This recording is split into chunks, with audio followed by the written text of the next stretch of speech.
Oh, okay. So explain that scenario with the mall. Well, one of the scenarios is an active shooter in a mall, Okay. or in a large public area. Okay. It could be a school. In this particular case, we're going to say it's a mall. Yeah. And they have 4 or 5 victims that have been shot, and various degrees of injuries and all that the students have to go in and evaluate and evacuate out. So how does this help EMTs? What does it show them they don't normally see? Well, it's a different way of thinking. How we normally approach situations. We have 1 or 2 patients in a house that's has trouble breathing or chest pain and all, and we do a detailed assessment. There on scene, we have heart monitors and all of our medication, drugs. In this tactical setting, it's a quick, down and dirty. What absolutely bare minimum do I have to do to keep you alive and get you out and get you in a safe area?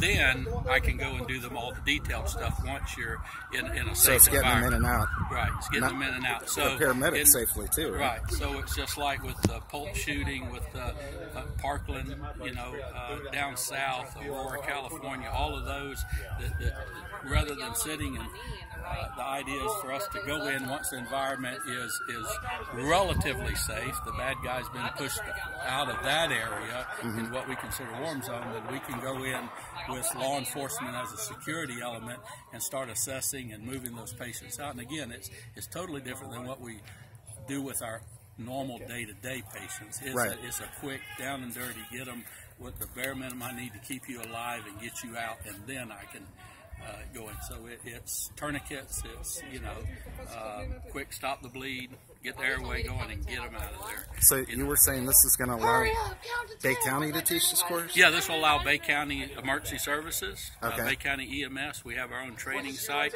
and this will validate our ability to teach it independently.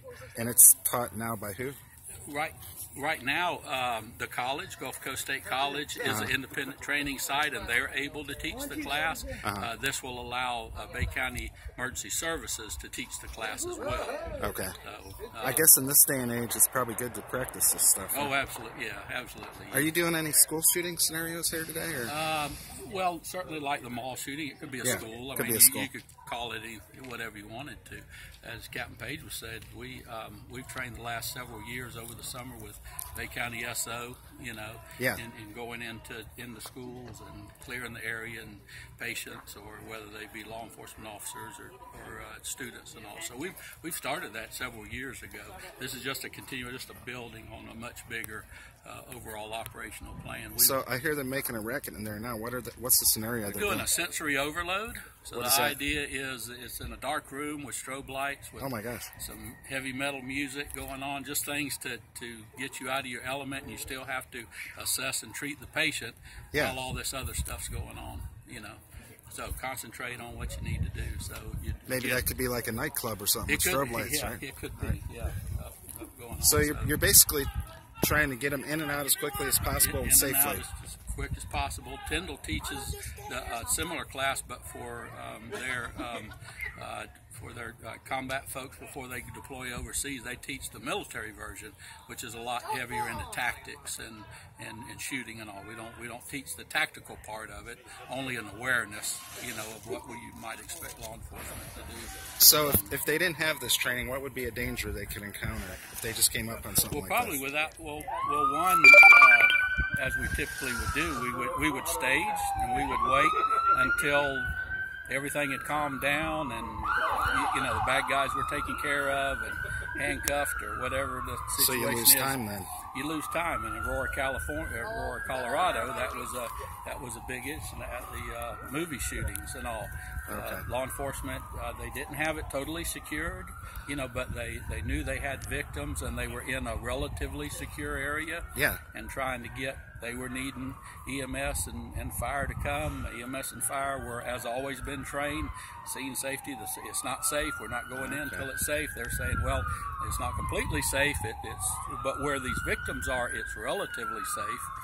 And again, lessons learned. So it could save lives of victims. It absolutely can. We don't want to be the place that just always talked about it and never did anything about it.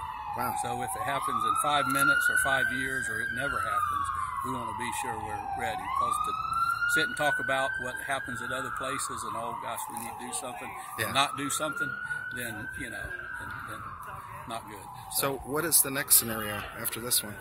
We've got the next one is the scenario where we have it's like a demonstration or mass gathering, and you know, there's some pepper spray, some people get shot. There's 4 or 5 victims.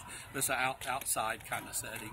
Okay, so it's not just inside. No, it's inside out. We've had several others inside. We're going to be doing some individual one-on-one, just like the sensory overload, you know, with everybody as we're, you know, as one group's doing one scenario, one can do some other things, and also get the most out of the pretty day that it is. So is this what's normally done in this building? This is the fire training tower, so okay. for where they do live burns and search and rescue and yeah. all, so it's a good place. To do this in another building, whether it's at the college, I mean, you've got people taking classes, offices. Yeah. You can't make this kind of racket, and you know. Well, I think it's kind of interesting that the sirens behind you. That's the sheriff's office we got doing the training that has nothing there. to do with what you're doing. They're training on, you know, their pursuit, and then the law enforcement students. They're shooting their guns over there on the shooting range. So this has a realistic feel to it. It does. Well, thank you very much. Oh, you're welcome.